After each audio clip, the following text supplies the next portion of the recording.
श्री शिवाय नमस्तभ्यम। हर हर महादेव। प्रिय श्रोताओं, आज सावन महात्म्य शिव महापुराण कथा का 7वां अध्याय सुनेंगे, जिसमें भगवान शिव द्वारा दोनों पुत्रों की परीक्षा, कार्तिकेय का दक्षिण भ्रमण, गणेश जी का विवाह और सावन मास में इनके पूजन का महत्व बताया जाएगा। तो कथा आरंभ करते हैं। कैलाश पर्वत की पुण्य भूमि, जहाँ हिम की शांति में शिव का तेज समाया था, माँ पार्वती, श्री गणेश और कार्तिकेय संग विराजमान थे। चारों ओर देवगणों की स्तुति हो रही थी। ओम नमः शिवाय, जय श्री शंभु। गणेश जी अपनी बाणी से ज्ञान सुना रहे थे और कार्तिकेय धनुष विद्या का अभ्यास कर रहे थे।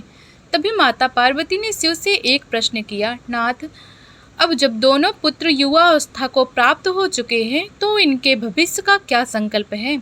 शिव मुस्कुराए, हे पार्वती, दोनों महान हैं, पर इनकी राहें भिन्न होंगी। आज समय है उनकी परीक्षा का, ताकि उन्हें उनके गुणानुसार योग्य स्थान दिया जा सके। माता पार्वती जिज्ञासु हुई, कैसे परीक्षा प्रभु? शिव जी ने कहा, आज हम देखेंगे कौन संपूर्ण ब्रह्मांड का प्रथम परिक्रमा करता है। पार्वती जी ने पुत्रों को बुलाया। शिव बोले, वत्स, जो सबसे पहले ब्रह्मांड की परिक्रमा कर लौटेगा वही श्रेष्ठ माना जाएगा।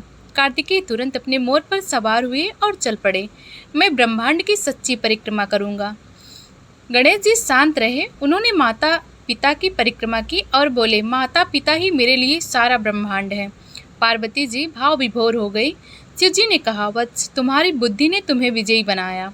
तभी आकाश में पुष्प वर्षा होने लगी। नारद मुनि आए और बोले, गणेश जी को प्रथम पूज्य घोषित किया जाए। सभी देवताओं ने इस निर्णय की पुष्टि की, परंतु कार्तिकेय को यह विजय स्वीकार नहीं हुई। उन्होंने कहा, मैंने पूरे ब्रह्मांड का भ्रमण किया, फिर भी पराजित माना गया। क्रोध में उन्होंने कैलाश छोड़ दिया और दक्षिण भारत के पर्वतों में चले गए। वहीं उन्होंने तपस्या आरंभ की। माता पार्वती व्यतीत हुई, प्रभु पुत्र रूप उठ गया है। शिव बोले, धैर्य रखो देवी, यह भी उसकी आत्म विकास की यात्रा है। कार्तिकेय ने पर्वत में ध्यान किया, वेदों का ज्ञान लिया। वहीं पर उन्होंने सुब्रह्मांड नाम से लोक कल्याण की दिशा चुनी। दक्षिण भारत के ऋषियों ने उन्हें गुरु माना। देवताओं ने उनसे शरण ली। राक्षस तारकासुर को मारने के लिए कार्तिकेय ने युद्ध किया, विजय प्राप्त की। वे सेनापति कहे गए। देवताओं की सेना के अधिपति शिव जी ने उन्हें आशीर्वाद दिया, तुम बल, धैर्य और संयम के प्रतीक बनोगे। और कार्तिकेय ने दक्षिण भारत के अनेक तीर्थस्थलों की स्थापना की। कैलाश पर अब अगली चर्चा आरंभ हुई, गणेश जी का विवाह कब होगा? नारद मुनि बोले, गणेश को विवाह से वांछित रखना संसार के अनर्थ का कारण बनेगा। शिव जी ने गंभीर स्वर में कहा, गणेश का विवाह होगा, पर उनके समर्पण के अनुसार। उसी समय पृथ्वी पर ब्रह्म ऋषि विश्वरूप की दो कन्याएं रिद्धि और सिद्धि तपस्या कर रही थी। उन्होंने शिव जी से प्रार्थना की, हमें ऐसा वर मिले जो समर्पण, विवेक और सिद्धि का प्रतीक हो। तब शिव जी ने उन्हें गणेश जी से विवाह का वर दिया। एक शुभ दिन रिद्धि और सिद्धि का विवाह गणेश से संपन्न हुआ। आकाश से देव गंधर्व ने स्तुति की, जय गणपति, विवाह शुभ। माता पार्वती प्रसन्न हुई, अब मेरे पुत्र का परिवार पूर्ण हुआ। तब से रिद्धि सिद्धि संयम गणपति पूजन का अनिवार्य अंग बन गया। गणेश जी को कल्याणकारी गृहस्थ का प्रतीक माना गया। शिव जी बोले, हे पार्वती, सावन मास में केवल मेरा पूजन ही नहीं, मेरे पुत्रों की आराधना भी फलदायक है। गणेश का पूजन विघ्नों को हरता है और कार्तिकेय का स्मरण बल, ऊर्जा और संयम देता है। सावन के सोमवार को यदि भक्त गणेश कार्तिकेय सहित पूजा करे तो संपूर्ण परिवार कृतार्थ होता है। जो स्त्री या पुरुष ओम श्री गणेशाय नमः का जाप करते हैं, उनकी कार्य में कोई बाधा नहीं आती। जो मंगलवार को कार्तिकेय स्तोत्र पढ़ते हैं, उन्हें मानसिक बल प्राप्त होता है। भक्त सावन में यदि पूरे शिव परिवार का पूजन करे तो संपूर्ण पुण्य फल दाता है। एक बार की बात है, कौशाम्बी गांव में एक वृद्धा रहती थी। नाम था बुधिया। वह निर्धन थी, पर उसकी भक्ति प्रबल थी। सावन का महीना आया तो उसने शिव, पार्वती, गणेश, कार्तिकेय की पूजा करने का संकल्प लिया। उसने एक मिट्टी का शिवलिंग बनाया। बगल के आम के पेड़ से बेलपत्र तोड़े, रोज सुबह वह स्नान कर शिवालय जाती, शिव परिवार को भोग लगाती।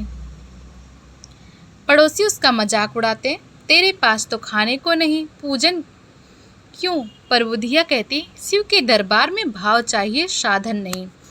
आखिरी सोमवार को उसका घर रोशनी से भर गया। आकाशवाणी हुई, बुधिया तेरे भक्ति से हम प्रसन्न हैं। अगले दिन गांव के जमींदार ने उसे अपनी माता के समान सम्मान देकर सारी जमीन दान में दे दी। बुधिया ने वह धन गरीबों को बांटा और जीवन भर शिव सेवा में लगी रही। उनकी समाधि पर आज भी भक्त दीप जलाते हैं। शिव जी बोले, हे देवी, मेरा परिवार ही जीवन का संदेश है। गणेश बुद्धि और सुख का प्रतीक हैं, कार्तिकेय बल, नीति और संयम के प्रतीक हैं। तुम प्रेम, शक्ति और करुणा की अधिष्ठात्री हो और मैं तत्व ज्ञान और मोक्ष का द्वार हूँ। श्रावण का मास केवल जल चढ़ाने का पर्व नहीं, यह परिवार, कर्तव्य और भक्ति का योग है। जो इस मास में पूरी परिवार की आराधना करता है वह पूर्णता प्राप्त करता है। पार्वती ने कहा, नाथ, यह गुण ज्ञान आपने देकर हमें कृतार्थ कर दिया। शिवजी ने मुस्कुराकर आशीर्वाद दिया, जो यह अध्याय सुनेगा उसका परिवार समृद्ध रहेगा। आकाश से अप्सराएं उतरी, संगीत गूंजा, ओम नमः शिवाय, हर हर महादेव। पार्वती ने श्रद्धा से पूछा, नाथ, आपके परिवार का यह आदर्श संसार के लिए कैसा मार्गदर्शक बनता है? शिवजी बोले, हे देवी, मेरे परिवार ब्रह्मांड की ऊर्जा का प्रतीक है। गणेश जी बाधाओं को अंत करते हैं, कार्तिकेय आत्मबल हैं, तुम करुणा और ममत्व की मूर्ति हो।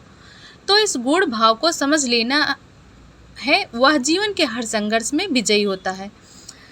सावन मास में शिव परिवार की पूजा इसलिए की जाती है क्योंकि वे परिवार धर्म का प्रतीक हैं। गृहस्थ जीवन में रहते हुए भक्ति, ज्ञान, संयम और प्रेम चारों साधे जा सकते हैं। पार्वती जी ने सिर झुकाया, नाथ, यह रहस्य संसार को अवश्य जानना चाहिए। शिवजी बोले, इसलिए सावन मास में कथा सुनना, समझना और दूसरों को सुनाना पुण्यदायी होता है। शिवजी बोले, अब मैं तुम्हें एक और कथा सुनाता हूँ, राजा चंद्रसेन की। वह उज्जैनी का प्रतीक राजा था, शिव भक्त था, पर संतान नहीं थी। सावन मास आया, चंद्रसेन ने निश्चय किया इस माह में वह कठोर व्रत करेगा। उसने 16 सोमवार का व्रत लिया, नित्य रुद्राभिषेक किया और गरीबों को अन्न दान दिया। उसके राज्य के दरबारियों ने विरोध किया, राजा पूजा में लीन है, प्रशासन कौन देखेगा? पर चंद्रसेन ने कहा, जब शिव कृपा होगी तब राज्य भी चलेगा और संतान भी होगी। श्रावण का अंतिम सोमवार आया, राजा ने ब्राह्मणों को भजन कराया और स्वयं उपवास में बैठा। तभी आकाश में एक तेजस्वी बालक प्रकट हुआ, बोला, मैं तुम्हारी गोद में जन्म लेने आ रहा हूँ। कुछ माह बाद रानी को पुत्र रत्न की प्राप्ति हुई, नाम रखा गया विक्रम। वही बालक आगे चलकर विक्रमादित्य बना, न्याय और भक्ति का सम्राट। उज्जैन शिव नगरी कहलाने लगी और चंद्रसेन के वंश को शिव का आशीर्वाद प्राप्त हुआ। कैलाश पर एक दिन सभी देवताओं की सभा हुई। ब्रह्मा जी बोले, शिव परिवार ही ब्रह्मांड का संतुलन है। विष्णु भगवान ने कहा, जब भी कोई भक्त पूर्णता चाहता है उसे गणेश से आरंभ करना चाहिए। इंद्र ने कहा, मैंने कई बार कार्तिकेय की शरण ली है युद्ध में विजय हेतु। सरस्वती माता बोली, गणेश का ज्ञान अद्वितीय है, वे कलाओं के अधिपति हैं। लक्ष्मी माता ने कहा, जहाँ गणेश पूजे जाते हैं वहाँ समृद्धि स्थिर रहती है। नारद जी ने निष्कर्ष दिया, शिव परिवार की पूजा करने वाला भक्त त्रिलोक में कहीं भी भय मुक्त रहता है। सभी देवताओं ने शिव परिवार का ध्यान किया और पुष्प वर्षा की। पार्वती ने कहा, नाथ, स्त्रियां सावन में विशेष भक्ति करती हैं, कोई कथा उनके लिए? शिवजी बोले, सुनो एक स्त्री की कथा। नाम था रुक्मिणी, एक साधारण गृहिणी। वह हर सोमवार व्रत करती, मंदिर जाती और पति की लंबी उम्र की कामना करती।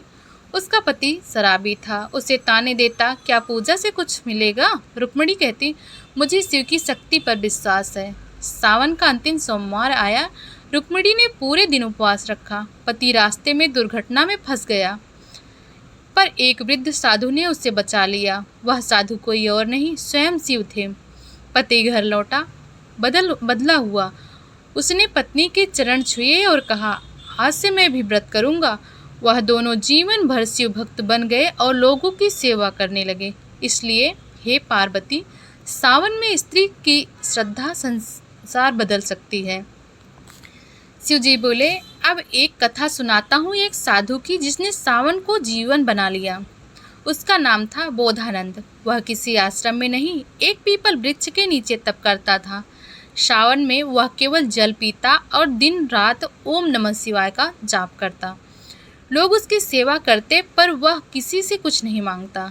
एक दिन गांव में महामारी फैल गई। बोधानंद ने कहा, आओ सभी मिलकर सावन सोमवार को रुद्राभिषेक करें। गांव के लोग एकत्र हुए, पूजा की, जप किया और रोग समाप्त हो गया। लोग बोले, ये साधु नहीं स्वयं शिव हैं। पर बोधानंद मुस्कुराकर बोले, शिव बस में हैं, सावन में उन्हें जगाओ। उसके बाद उस गांव का नाम हुआ शिवपुर। आज भी वहां सावन में लाखों लोग पूजा करते हैं।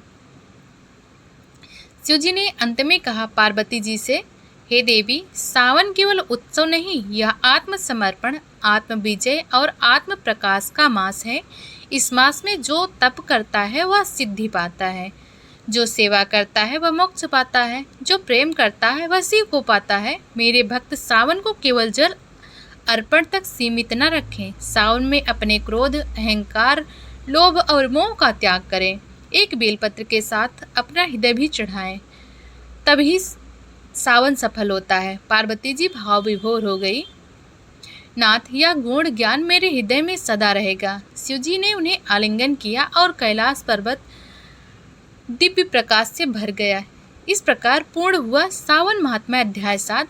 यह अध्याय सिखाता है कि शिव केवल जटाधारी योगी नहीं, एक संपूर्ण परिवार के रक्षक हैं।